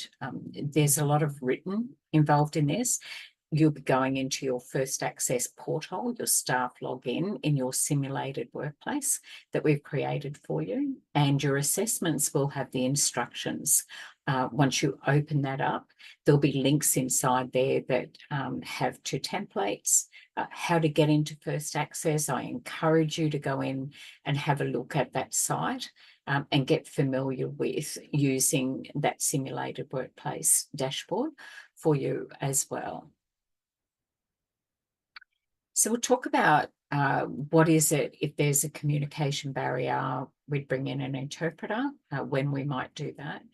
Our digital media and how we use that in the community services sector effectively, and then our written work and the protocols and the style guide. So the organisation will have very similar heading. You will know that when you jump into our organisation, where you are one of our enrolled students in our community, that you'll see our style guide, our Hader logo. So that's evident wherever we are in whichever organisation. It identifies, it communicates, I'm that person. You might wear a lanyard that has staff on it, or you might be asked to wear one that has visitor on it. We're communicating something when we're taking those actions and using those resources. So facilitating a meeting is your assessment task number 3. You'll be the facilitator. We'll guide you in what that's like in your instructions. But in general, that role is to bring people together for a common cause, and it's a directive usually by management. Why do we have meetings? A good meeting is when they're brief, they're on point, you get something out of that, and it's going to help improve your role with your clients or with your colleagues. An interpreter and translation service is to help us communicate with our clients and for our clients to be heard if there is English as another language. When there is no shared language, we would bring in an interpreter, and when the client makes a request for that, and when the clients rely on people who accompany them to interpret for them, which could be a support person as well. But the client is a primary client. When using interpreters, we have protocols and procedures. They do as well. It's a legal under the legislation where we sit around under the Privacy Act of 1988, refer to that, the Discrimination Act also. So an interpreter is a trained professional, and they need to be briefed on the reason why we're going to ask you to book an interpreter in your role play, in your skills assessment. So you'll need to tell them just briefly the purpose of the engagement, why you're booking them, and that they understand some context around that and what the desired outcome would be. You're going to do that in a simulated telephone call. You'll do that with your assessor there in real time off the back, and that's task 4. Task 3 is the facilitator meeting. You are best not to use family members or children because you do not know if there's an imbalance of power. So in addition to my role with HADA, I'm a Justice of the Peace, Officer of the Court, qualified court advocate, and as a JP, if somebody comes in and they're signing a document and they bring in a family member, I have to ensure that the person is not under duress or signing something because they have been coerced. We talked about that communication style earlier. So you need to make sure that when you are holding a meeting and it's resolving conflict, that the person that you bring in as the interpreter or is there as interpreter has no bias or vested interest where they may benefit if the conversation goes a different way. That's your role as the professional to ensure that the rights of your clients are upheld and the responsibility that you have and I have as workers, that's our duty of care.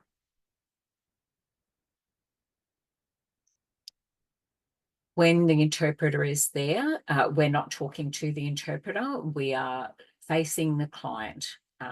We would not say, oh, can you just ask them this? We would just say, I'd like to know, what does that like? And then the interpreter is going to break that down. The client may look at the interpreter. However, our focus is on the client. We are not in that role for the interpreter. The interpreter is trained to get that information, interpret it back in English in the way that it was intended by that. If they're not sure, they clarify. So they may speak that language and you're waiting for that translation to come through. And the interpreter says what that is and gives that back to you as it happens, not as they perceive something happens, as it happens. If you're not sure, then you ask the client and the interpreter will tell the client what it is, or maybe unpack that a little bit more or clarify that. Use simple English, use less words. When it's complex, remember to summarize. That's a lot. Let's have a look at what we've covered today and then break that down rather than the whole narrative. When we write our case notes, we don't write stories. We write facts, or we record it the client stated, not the client is. The client stated. And we are reporting what we heard them say, not what we think or feel about that. It's really important. You can have a view. I hold the view that this, that's it. That's your view. That does not mean it actually is. So you can only record what is statement of fact. Speak directly to the client. How are you feeling? Don't say to the interpreter. Ask her how she's feeling. There's a video there for you to watch on the National Translator Service. So I think you'll find that really helpful, but I'm going to ask you to demonstrate that. It's going to come off the back of conflict. So there's part A and part B in task 4 in that assessment. The skills one will be you're going to diffuse and de-escalate a situation of conflict. You need to play that out and your colleagues and peers will help you. This is done in real time with an assessor. So we give you the story around it and then you swap. Everybody else has a turn at doing that. So there's a lot of peer review when we're doing these group ones. I encourage you to do your role plays with peers. We'll create opportunities. You can reach out to us. But if you have family or colleagues from work that you can do them with, some of them will tell you that you can. What digital media do we use as a learner and also as a worker in the sector? We use websites, emails, social media, podcasts and videos. Our devices might be tablets or apps, newsletters and broadcasts, and our internal systems, our intranet. So as someone that works with both in the sector as well as with Hader we have intranet systems where we can direct message each other. We have announcements from our CEO. We have sharing of information from other people's work, which is good to know to be part of a broader team. We have people who work casual and part-time. So when they're away, things can happen. We need to share that information. So we keep people in the loop. Social media is not a professional platform. We cannot ensure the privacy and confidentiality is kept, but an email system and those security systems will be in place. Sometimes in your learner's guide, if it's got a link, the link may not work. That'll be because everyone recently around the world had a cyber issue, and it really shifted the security levels. So the link is there, the information is still there, but just use those keywords and drop it into your own search engine and it will give you access. All that it's doing is taking it, that link now appears to be a threat or a third party if there are things in your own devices that may not be protected. It picks all of that up. So that information is there. It's always good to go in and search anyway. I like to do that. I can copy and paste it. If that doesn't work, then I'll just put in the keywords, knowing what it says to look for. Simply because laws and legislations change. I know that we had quite a significant change in the state that I live in 2023. It changed all of our policies and procedures around workplace health and safety. So it's on us to stay up to date, and it's on your organisation to give you the resources to do so. But we as workers, we can't say, oh, nobody told me, because we have a responsibility. So email is a legal document, can be produced in a court. Social media can be a space of influence. It can also tell people when an event is happening to get it out to a wider audience. Podcasts and videos are usually very specific around a topic or a subject. Tablets and applications can be helpful. You might do a timesheet on an app or reporting on an app. Newsletters and broadcasts, that can be with radio even. A lot of people from culturally and linguistically diverse sectors in our community do use the radio. Community uses the radio when there's events like a cyclone or a flood or a fire or roads are down. It can actually be a very good way to communicate in radios. It can be faster and rarely filtered. When it's something that's opinion-based, that can happen a lot in social media or even in the media in mainstream. However, radio announcements are usually an official announcement from a credible source. So you need to make sure when you're referring in your written work and your assessments, you need to make sure that you reference the source that you got that from. And it's credible, and you provide the link for that as well. But you need to have your eye over that. So with digital media, like Hader is 100% digital, but in other roles, the written forms and documents, they also are very important. So in your simulated workplace environment, we provide that. So digital is created. Someone created that. It gets viewed, it can be distributed, it can be altered, modified, and it can be stored on a computer, including programs, templates, and software. So in an organisation I work with, outside my role as a trainer and assessor for HADA, I enter into a government site on that platform. I need to be authorised to be able to enter that data in there because I have access to a lot of people's private and confidential information. Centrelink do capture a lot of that. When we go for our driver's license, there's certain government departments that capture that.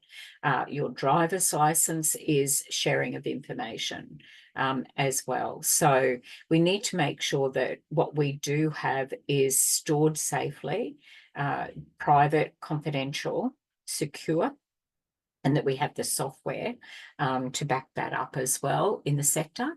If I've got an incident, we report that into a dashboard. It's called Riskman. That stands for Risk Manager. And it automatically picks up those keywords. I might need to identify it because people report up to me as their line manager. And so some things go in and I get those reports. Other things I get an instant alert. And it requires a policy and procedure, a response time to take action on that. So consider what they are and then how you get that information out to others. If I had an incident, I would text my CEO straight away.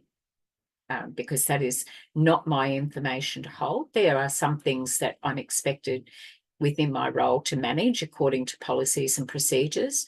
I like to check myself within another person just to make sure that I've interpreted that correctly, that I understood that, and that I've got it right. I like policies and procedures. For me, that tells me if I'm doing it the right way, and my intention is to do that.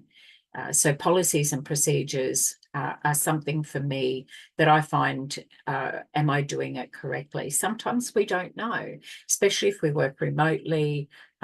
You might not see your line manager every day. So you want to feel connected to the organisation and part of the team, even if you don't physically work in the same building with them. Or see them very often, or you're part-time and you are sometimes out of that communication loop. We need to have and create ways to do that. So follow policies and protocols on your computer usage, which is also about your safety. You will have procedures on what to do if an email looks suspicious. We have because we are 100% digital, your information is locked down tight. Even if we get an email from a learner that comes initially from outside, it will send up a big flag for us. Ensure that this is a safe one. Sometimes we can tell if there's something not quite right. Our systems pick all of that up immediately.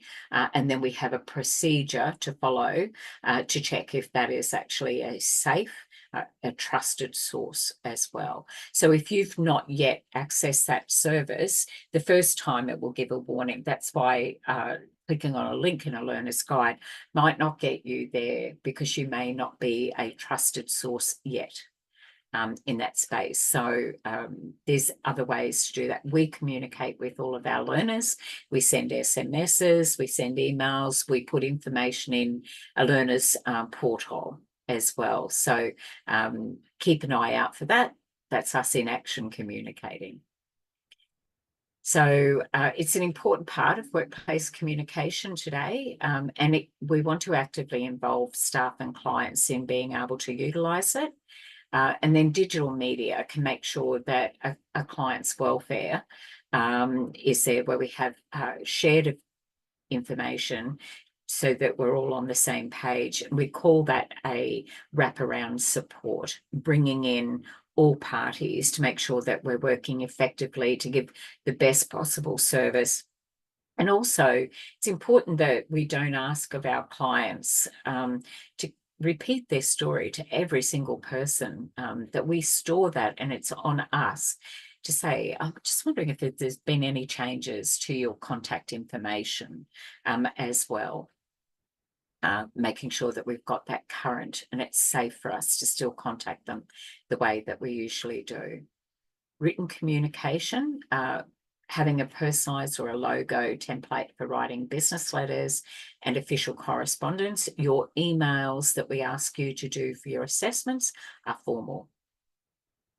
We're not having a chat. We may email our friends backwards and forwards and it's casual. In the workplace, it's actually a legal document. Ensure that when you send an email, that you're meeting the formula. The principles of the layout should also be, that's your style guide of how things are done, and ensure that you conform to the basic principles of the layout rather than go off point and create your own. Oh, I think there's a better way to do that. In your assessments, listen and to any videos we provide you and read to understand the information, because that is the exact instruction for you to follow with your assessment. If a question is there and it has two parts to it and you answer one part, that's communication. So when you read it, read to understand. When you listen, listen to understand. So if a question comes to you and it's broken down in two, that means there may be two parts. When we say, what are the policies and the protocols? It's asking you to answer, what are the policies? And then what are the protocols? They'll be two different things. When we write a business letter, plan ahead what you want to say before you write. Include a summary of subject of the letter. So the reason why I'm contacting you is this. That should be the first thing someone gets when they read an email or a letter. Give a little bit of context, just a brief background and the reason. I'm working with the client, a family member from a culturally, linguistically diverse background. There appears to be family friction. There has been a complaint that has come to the service around this, and we're looking to bring in a mediator and an interpreter. A staff member will act as the mediator, our general manager, and we'll bring an interpreter so that one member of the family can collaborate and be involved in this mediation. And they need that because English is another language, or it's very limited, and we need to make sure that it's fair and equitable. So when you're writing an email or booking someone like that, but even in a phone call, what's the purpose behind that phone call? And then the facts, not your story. That can be done in dot point if you want to break it down, but it should be on point. Why am I writing this? Is there an action that comes out of it? Who is involved? When do I need this done by? To be very clear around that as well. So they should follow your written word, what the policies and procedures. You'll be given examples of those, and they need to be clear, accurate, and objective. Your opinion has no place in your written reports. You are only reporting because you are the organisation's representative there. Your professional view, you can say, it appears. I would like to further explore. Those things are fine. But the facts are what go into that. I should be able to pick up a client's report. It should be progressive. And the file notes is spoke with client today, face-to-face or over the phone. They appeared to be feeling less stressed. They stated, how do I know that? They stated that they're sleeping better. They've been going out more. If sleep was a barrier, and if they were feeling socially isolated. That's why I'm saying that, because that forms part of the work that we're doing, the goals that we work collaboratively together. We are writing our notes because if you were away from work for annual leave or whatever suddenly, and someone else is working with your clients, they need to be able to quickly get an idea so that the client feels that their information is secured. And that they don't have to repeat their story again, because otherwise you won't be able to make that connection and engagement. But the trust sits there. It's like I've been reading off your notes. So today my role is to just step off from there. If you would be comfortable working with me today. So we always get consent in there. That's our communication. A client has to give it. If we want to refer over and we got that consent over the phone, our notes will reflect the client gave verbal consent, gained signature on next face-to-face meeting. That's an action. So if they gave verbal consent, you write that down as a statement of fact. And the next time they come in, this was for the referral that we did last time, and I got that over the phone. If you have your client with you and you're making a booking on the phone and you're communicating on their behalf because they've asked you to get consent to do that, if, say, for instance, we were talking to Centrelink, I would say, look, I'm representing a client. They've come in to access our services. I have the client with me right now, and I'll put them on the phone for them to give authority. Now, Centrelink are recording that call. So they do have a record. Yes, state my name. They will ask questions that we cannot hear around the ID to make sure that they have that right person. And then that will come back to me and they will be asked the question, do you give authority for me to share information? They will talk about how much information can be shared, because just because share information doesn't mean all information. And then you'll go back on the phone. So what we're wanting to do today is to just maybe relieve someone of doing their job search activities because they've had a matter in their family that they're needed for and they're unable to meet their mutual obligations. Could be that. It could be that I'm acting on behalf of the client who's going to appear at court and I'd like to make an appointment. They'll make sure that they get that authority form signed, or you go in there and then they have a record, a statement of fact. Do you give your consent for me to be able to contact Vicky as another contact point in the role that I have with the organisation? Not me as a person or personally, but within the role and the capacity that we have as workers. That is us working within the scope of our role, if that is what our role says we can do, and in the way that the organisation requires me to do inside those guidelines. When we're writing our reports, we give a summary, the body of the report, and the conclusion. Should be clear that the person who reads it knows, what am I reading here? Okay, all right, so there's a bit of a summary here. Okay, know the why, the facts, what needs to happen, issues if there's any, and then what the recommendations are coming out of that report. So I'd like to book an appointment. I'd like to do that in the next week. Could you please contact me on my mobile, my email? We're instructing how that's going to happen. It needs to be very clear. When we facilitate a meeting, we bring people together and we've got something to communicate. There's a brief video there for you to watch, and we're going to be facilitating that in your assessment. You are, and so will your peers. You'll need an agenda. There is an agenda pre-filled for your assessment task 3. Ask for input a few days before the meeting. If anyone would like to have me raise anything, you might get that from your supervisors who've asked you, what is it you'd like me to cover in this? And then a list of the invited participants. You may send an email out and let them know, we're going to be holding a meeting, your presence is required. It's going to be in meeting room number 3. It's going to be at 10 a.m. for 1 hour. And the topic that you're going to be discussing. And you expect people to turn up on time. You keep a record of who attended. They'll have a copy of the agenda that you're going to speak about. You've sent that out in the email ahead of time. And people will be turning up at that meeting with an understanding of, why am I here? Why are you talking? Why am I talking? And the purpose of that. So there'll be designate a chairperson. In your assessment, you will be the facilitator, the chairperson. In this, we usually have it recorded as a record, because you need to submit your assessment and we provide you the recording to do that.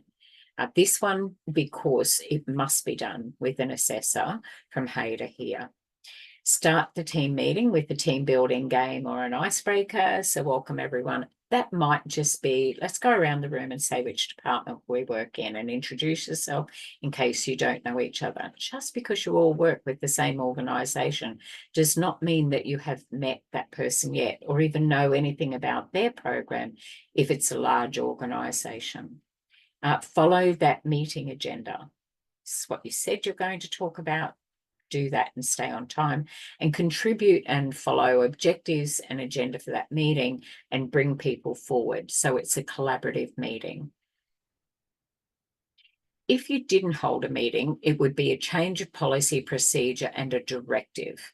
If you're holding a meeting, it means the organisation wants your input and they expect you to turn up and provide that from your perspective. You'll explore or unpack each of those agenda topics, provide opportunities for others to add information and provide information, and allow enough time for each of those points to be discussed. And don't try and make too much happen in one meeting. It can be overwhelming. It can feel like, oh, I'm busy already, and you've just backed up the truck and dumped a whole lot more work on it than me. So consider what you want. It may be more than one meeting to get people there. One meeting is not usually enough if you're making huge changes or you're coming up with the best strategy. We need to invest time. The same with the conflict. We need to invest time in coming up with a resolution or a solution. Encourage others to participate. You need to get that feedback from everybody else. And you can use this time to build your team and get to that forming part of our team building exercises. So you can move into what's normal. If you go to 2 or 3 meetings with the same people, that's great. If you can't be at the meeting, you want the minutes, the record of that, so that next week when you can go, if that meeting is on again, you're up to speed. And as if you were there, enough information that's relevant is recorded. The facts will be recorded for you. Where it's appropriate, you can use aids, visual aids and prompts. You can use Zoom to bring people together. You may have guest speakers to come and talk about something because that's relevant. You may have an activity that you all do together as a group. And you might have some audio aids as well. So some people might have a projector, a screen and speakers. It might be that you're on a Zoom or a Teams and using headsets, or you might have microphones set up in podcasts or whatever. So it's how you bring that team together. This shows a picture of people who are there. There seems to be a bag. That bag could have refreshments in it. We're not sure. It might be a working lunch. Everyone seems to have devices so that some of the information they need to provide will be there. And the person who is doing that might be showing the same information up on their screen, because there could be people who could not be there in real time, and yet they are there visually. So they are linked. And they may have an invitation, so that the facilitator will need to include everybody, whether they are there in real time or not. So when we run our recordings for our informations and our units, we run those for the listener to help communicate, understand what the study requirements are. And we discuss the content and unpack that where it's relevant for you to apply that knowledge into the workplace and to your skills assessments. So you need to meet any needs. So that might be interpreters or the visual, the seats as well, access. Facilitate if there is any conflict that comes up between participants in your meeting. You're the facilitator. It's you we're assessing. Take the minutes. That's the record. in accordance with the organisation's requirements, go to the minutes template in your dashboard, and it'll give you the areas. So your minutes will reflect also what the agenda said you were going to talk about. Otherwise, those two documents won't match. They won't make sense. Well, you said you were holding a meeting and discussing that, but then the minutes are about all these other things. It's your job as facilitator to keep that meeting in accordance with the agenda. Evaluate the meeting process. In the assessment, people who are there will provide feedback in the recording. You will then take that recording and document the feedback from at least 3 other participants at that meeting, and you will submit that feedback up. And that feedback will be, I think you did this well. For me, I would have liked to have seen this done differently. So what went well, what could be done differently is helpful feedback for you as the learner and the facilitator of that meeting, because you want to improve how you communicate the message over. And this is a peer review opportunity, and you will do the same for others. So when we do our reflection journal as a worker to self-debrief, we will write in our day what went well and what I could do differently. And it might mean I need different resources. I'll take that on board as well. So if there are differing abilities, we're getting that feedback. For me, that was a little difficult. It would have helped if you spoke a little slower, or I'm hearing impaired. I didn't realise I could have sat a little closer. What could I do as well? So we need to get that feedback of which bits can we fix and which bits might be sitting with the person who participates. You need to create a welcome. You'll possibly do acknowledgement to country, which we do before meetings in the community sector. I believe your assessment will be wanting to see that, and your instructions will say that. Provide food if that's the only way to get some people to turn up. Refreshments, tea, coffee and water. Food can generally bring people together as well. But if someone chooses not to, then that's okay. Let me go through what the skills component is. So I use post-its a lot in my meetings. I might break it down into 2 or 3 categories. The colours of the post-its are those categories. I might put headings, and then I will ask everybody who will have their own post-its to add to that. What is it you would like to? So it's not always just stand up and talk. A meeting can be very interactive. That's a form of communicating. So those post-its are, oh, well, I've got something to add to each of those. And you know what? And the facilitator will go, you know, these things go together. So let's take the blue and put it over there. I think that fits there. And then what else? So we gather information when we're communicating with our clients, and we communicate information up to improve the services that we do at work. So there are 2 role plays for this unit, CHCCOM002. Both role plays, both tasks are done in real time with your peers from class. With the assessor there, we will record that. You've got 15 minutes to run a meeting. The instructions are there. And then we rotate. So if there are 4 or 5 people at that meeting, and everybody's contributing to it, this role play will ask for you to put aside 1.5 to 2 hours for this assessment in real time, so that we're watching how you contribute as a member at that meeting, as well as the person who facilitates. We are assessing your communication skills as well. So research and go to the First Access website. In our porthole, we've given you the instructions, role play instructions, and links to get the documents. Those documents sit in First Access. So look up the agenda template, create the agenda for a 10-minute meeting on developing a communication procedure around mobile phone. Could be your rehearsal behind the scenes. So just have a play with that. This isn't for your assessment, but in the role play, you will be facilitating a meeting to send a message out. Think about, what if I set up a meeting and I practice that in front of other people or in front of the mirror, or you did a recording of yourself? So we're going to be today issuing new mobile phones. We've updated them. We've sent you by email all the links for your apps. We need you to have those on your phone. We need you to have Google, because that's the platform we work with.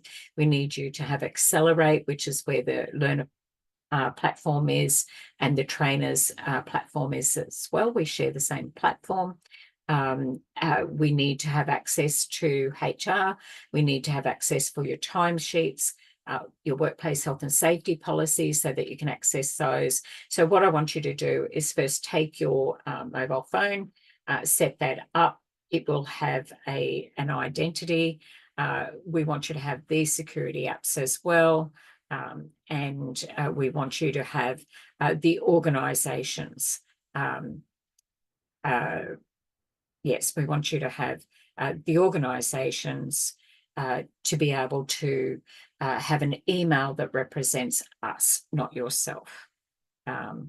So from there, you're working on the phone, you're doing your practice role play, and you're saying to everybody there, okay, now I want you to send me an email. Okay, we're going to test that as well. Okay, so did everyone get that? This is you facilitating with, okay, I'm going to hit reply. Great. Okay, so I'm expecting 4 emails from everyone here. Oh, right, Billy, got yours. Great. Monica, got yours. Thanks. Oh, Raymond, yeah, I've got yours. Oh, I haven't got yours, Bella. Just wondering here.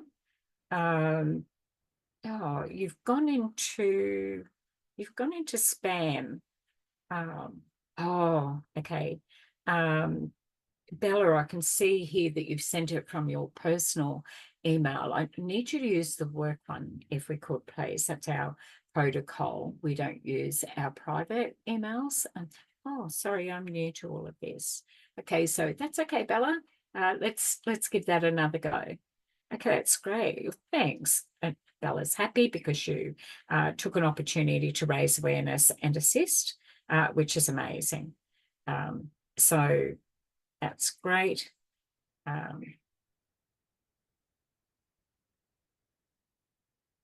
Okay, Bella. Perfect. Got it. That's wonderful. Okay, everyone. So just know that you cannot use your mobile phone for anything personal. It is a work one, which means we have policies and procedures and protocols around this. That it's our way of communicating. Your workplace health and safety is that when you are on roster, you use our app. We use Deputy, if that is the one that you use. There's lots of apps. Deputy says where you are at all times, and that's our safety mechanism if you work in the field. If you are in distress, we will be able to locate you. You may even be driving one of the work vehicles as well as part of your role. So we report in lots of different ways. When you have a face-to-face meeting or you've got people meeting virtually, it's recorded. All who are present, it's a legal requirement to document. If someone cannot attend a meeting, out of courtesy, we do RSVP. If someone was invited, we could say on record, apologies received. If they just did not turn up, that would flag a response, part of your protocol as well. If I'm struggling with something like daylight saving because I'm in a state that doesn't apply it, then making sure that the times are in there, like that it is daylight saving time rather than Australian Eastern Standard Time. You might have someone a different state like Perth, who are 2 hours behind. Others, South Australia, 30 minutes, Northern Territory, 30 minutes. So we need to be mindful of all of those things. Oh, I sent that and I said 10 o'clock. What, your 10 o'clock or my 10 o'clock? So communicate that effectively. Be really clear in what it is that we state as well.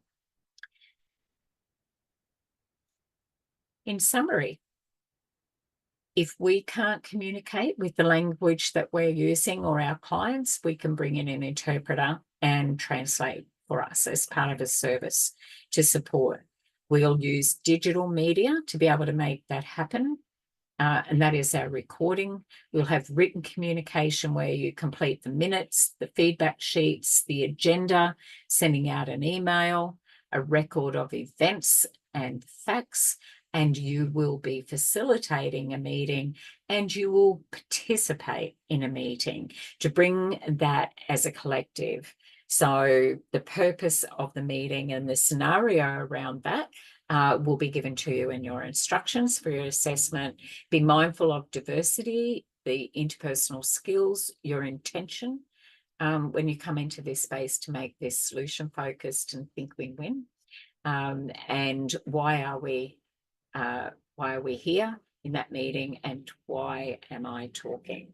That WAIT acronym. So that is CHCCOM002 in 3 small bites for you to study. Please apply your learner's guide, attempt your e-learnings, which are your practice runs, and this as your other resource as you work your way through the meaning and understanding of what it is that you're being asked to do in your assessment. Submit your assessments, book your role play with your trainers, go to us. We've got an introduction there on how to be able to access all of that for us in our learner support officers who can guide you. As a learner with HADA, we have our virtual communication, we have our verbal communication in our phone calls, we have emails, we have a booking system, which is an app. So all the communication is how we work together collaboratively in this space so that we can assist you complete your studies and gain your qualifications. So I'll stop sharing and I'll close this off. I look forward to you when we do another unit together.